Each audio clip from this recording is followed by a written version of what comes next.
Hello. Welcome to the last class session of W110. I want to tell you about the reflection paper that you will see on your syllabus and that plays a part in your grade as well as your experience of the course. Everything else you know. If you checked your email, you know when absolutely your journal essay has to be in. You'll know more or less, I think, when your grade will be ready. This is that thing. You don't get to do the in-person standing up presentation of your paper to the class, which was going to substitute for your final.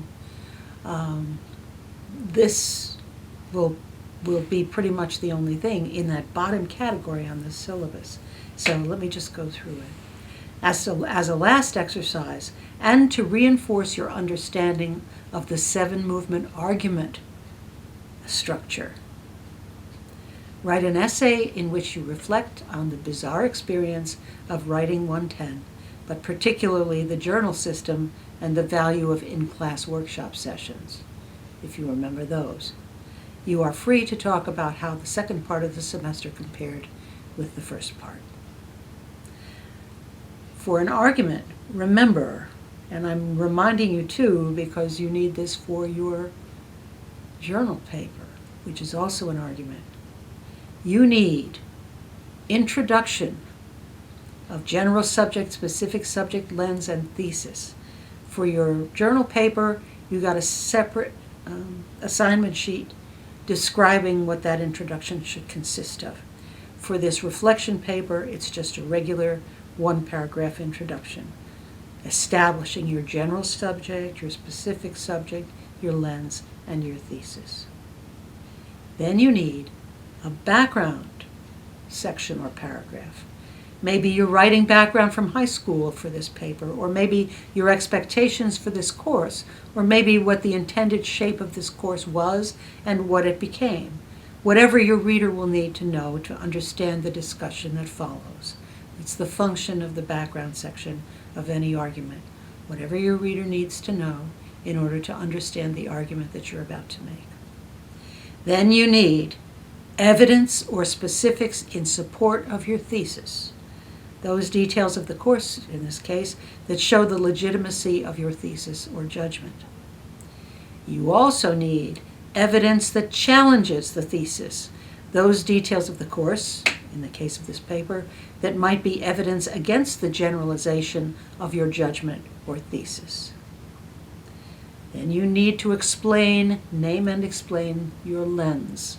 That is the abstract value you used when you decided what your thesis would be. Explain it, don't just name it.